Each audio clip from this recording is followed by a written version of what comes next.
அன்பார்ந்த எனதருமை யூடியூப் நேயர்களும், இது சில ஜோதிட துணுக்குகள் எல்லாருக்கும் தெரிஞ்சுக்கிடுங்க. லக்கணத்தில் சனி இருந்தால் அவர்கள் ஒரு செயல் முடிவதற்குள் வெளியே சொன்னால் காரியம் நடக்காது. மீறி சொன்னால் மீறி சொல்லிட்டீங்கன்னா என்ன சொன்னால் அசிங்கம்தான் இருக்கும். லக்கணத்தில் சனி இருப்பவர்கள் தனக்கு ஒரு காரியத்திற்கு போகும்போது கூட இந்த காரியத்திற்காக இந்த செயலுக்காக நாங்கள் போகிறோம் அப்படின்னு சொல்லிட்டே போகக்கூடாது. ஒரு வேலை விஷயமா போறேன் அப்படின்னு போகணும். என்ன வேலை விஷயம் அப்படின்னு சொல்லிட்டு நம்ம சொல்லக்கூடாது. அப்ப லக்கணத்தில் சனி இருந்தால் அந்த செயல் முடிஞ்ச பிறகுதான் நம்ம வெளியே சொல்லணும். அது ஆதாரபூர்வமாக முடிஞ்ச பிறகுதான் வெளியே சொல்லணும். அதுக்குள்ள சொல்லக்கூடாது. லக்கணத்திற்கு 2ஆம் இடம், எப்பயுமே லக்கணத்துக்கு 2ஆம் இடம் என்பது உங்களுடைய லக்கணத்துக்கு 2ஆம் இடம். அப்ப ரிஷப வீடு, இது தினமும் இயக்கணும். இயக்க தனப்பிராப்தி கிடைக்கும். அப்ப இப்போ ஒருத்தருடைய 2ஆம் இடம் என்று சொல்லக்கூடியது விருச்சிகம்னு வைங்க. விருச்சிகம்னா என்னது? லெட்டின். எந்த ஒரு மனிதன் தன்னுடைய 2ஆம் இடம், லக்கணத்துக்கு 2ஆம் இடமாகி லெட்டினை என்ன சொன்னா டெய்லி கொஞ்சம் ப்ரெஸ் வச்சு லேசா நீங்க கழுவி விநாயகர் போட்டு வந்தீங்கன்னா அன்னைக்கு உங்களுக்கு தனப்பிராப்தி ஓகே. ஏன்னா விருச்சிகம் என்று சொல்லக்கூடியது ஒரு விதத்தில் கழிவுகளை அகற்றக்கூடிய இடம். அதே சமயத்தில் ரிஷபம் என்பது என்ன சொன்னா பசுமாடு. அப்ப பசுமாடுக்கு டெய்லி பழம் கொடுப்பதும் உங்களுடைய 2ஆம் இடத்திற்குண்டான அந்த இடத்தை நீங்கள் இயக்குவதும் தனப்பிராப்தி கண்டிப்பாக கிடைக்கும். அதற்கு அடுத்து என்ன சொன்னா ரிஷப வீட்டை இயக்க புண்ணிய பலம் கிடைக்கும். பிறப்பதற்கு காரணமான கர்மா கண்டிப்பாக குறையும். பரிச்சித்து பாருங்க. ராகு தோஷமுடைய நட்சத்திரக்காரர்கள் யாரு? ராகு தோஷமுடைய நட்சத்திரத்துக்காரர்கள் பூசம், விசாகம், சதய நட்சத்திரத்தில் பிறந்தவர்கள் ஒரு முறையாவது கடல் கடந்த பயணம் மேற்கொள்வது சிறந்த பரிகாரம் அப்படிங்கிறான். அதற்கு என்ன சொன்னா கடல் கடந்த பயணம் போவதற்குண்டான வாய்ப்புகள் கிடைக்கணும். கடல் கடந்த பயணம் போவதற்குண்டான வாய்ப்புகள் கிடைக்கணும் அப்படின்னா என்ன சொல்லலாம்னா, எப்படி இதுக்கு ஒரு ஷார்ட்டான வழி என்ன சொல்லலாம்னா, இந்த ராகு தோஷ கர்மப்பதி உடையவர்கள் தன்னுடைய தோஷத்தை போக்க வேண்டும் என்று சொன்னால் அடிக்கடி கன்னியாகுமரி கடல்ல குளிச்சுட்டு அங்கிருந்து என்ன சொன்னா அந்த விவேகானந்தர் ராக்குக்கு போய் ஒரு 2 மணி நேரம் 1 மணி நேரமாவது அங்க இருந்துட்டு திரும்ப ரிட்டர்ன் வருங்க. அப்ப என்ன சொல்றாங்க ராகு தோஷம் உடையவர்கள் வாழ்க்கையில் ஒரு முறையா கடல் கடக்கணும். கடல்ல தானே அது படகு போகுது. படகு போய் இந்த கரையில இருந்து அந்த கரைக்கு போகுது. அதுவும் ஒரு பயணம் தானே. அதனால ராகு தோஷம் உடையவர்கள் கன்னியாகுமரி விவேகானந்தர் ராக்கு பாறைக்கு போய் ஒரு 3 மாசத்துக்கு ஒரு முறையாவது போயிட்டு வாங்க. கண்டிப்பாக வாழ்க்கையில் மாற்றங்கள் கண்டிப்பாக வரும். அதற்கடுத்து புதன் எந்த இடத்தில் நிற்கிறதோ அந்த பாவம் என்ன செய்யும்னா பொருளை கொடுத்து உயிரை எடுக்கும்.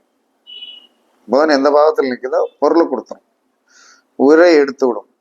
அப்ப புதன் தோஷ நட்சத்திரக்காரர்கள் அங்க ரொம்ப கவனிக்க வேண்டியது. புதன் தோஷ நட்சத்திரக்காரர்கள் ரோகிணி, உத்திரம், பூராட நட்சத்திரத்தில் போய் பிறந்தவர்கள் பொருளை பெற்று அந்த காரக உயிரை இழப்பாங்க. ஒரு அம்மா பூராட நட்சத்திரம், நான் ரோகிணி உத்திரம் பூராடத்திற்கு உண்டான ஜெனரல் ப்ரிடிக்ஷன் ஒண்ணு இருக்குது.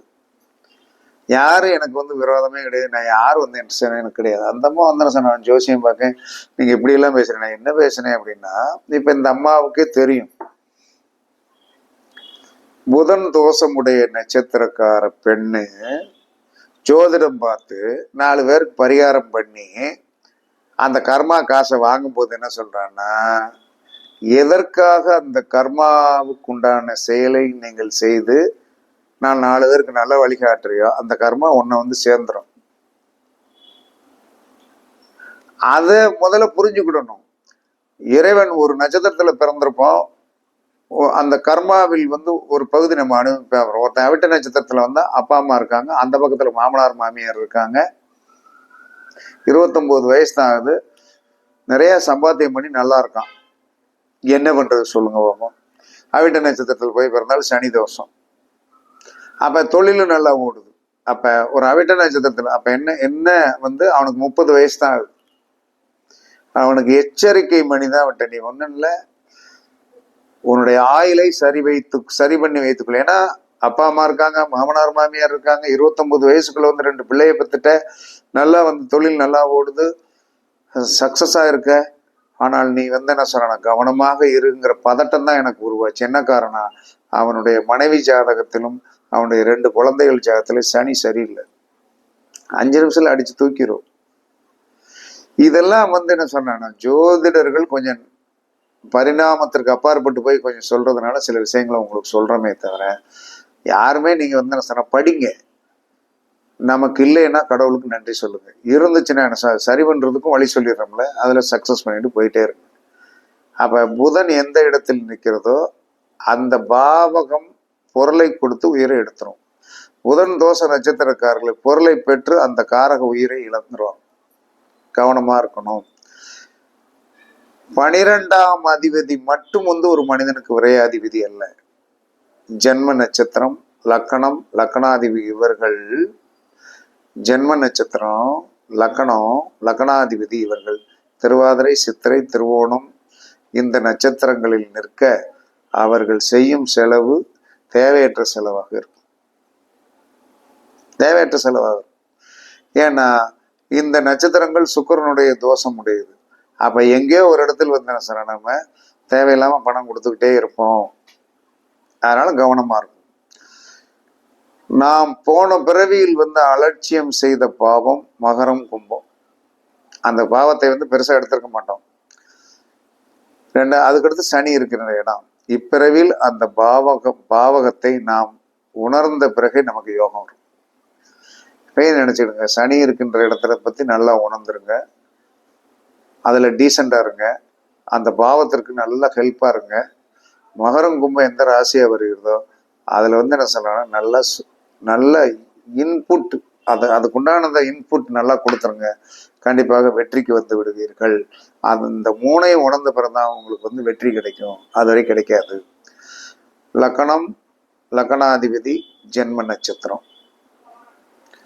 லக்கணம், லக்கணாதிபதி, ஜென்ம நட்சத்திரம்.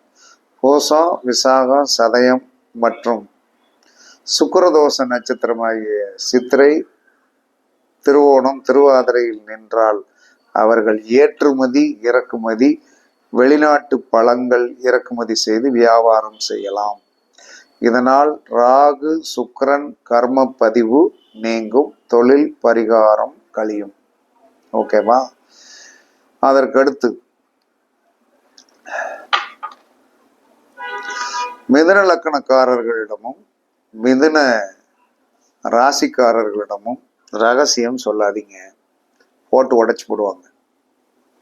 பிறகு நீங்க அசிங்கப்பட வேண்டியது. சனியோடு எந்த கிரகம் சேர்ந்திருக்கிறதோ அந்த கிரகத்துடைய வாய்ப்பை நம்ம விட்டுருவோம், விட்டுட்டு பின்னாடி ஏங்குவோம். அப்ப என்னன்னா, சனியோடு சந்திரன் சேர்ந்த சந்திரனுடைய காரகத்தை விட்டுருவோம், சனியோடு குரு சேர்ந்த குருவுடைய காரகத்தை விட்டுருவோம். அப்ப சனியோடு சேர்ந்த காரகத்தை உடனே பிடிச்சுக்கிடணும், இல்லைன்னா அதுக்கு பின்னாடி நம்ம ஏங்க வேண்டிய சூழ்நிலை வரும். சனி நின்ற பாவம் சேர்ந்த கிரகம் விஷத்தால் பாதிப்பு அடையும், வைரல் ஃபீவர் வரும்.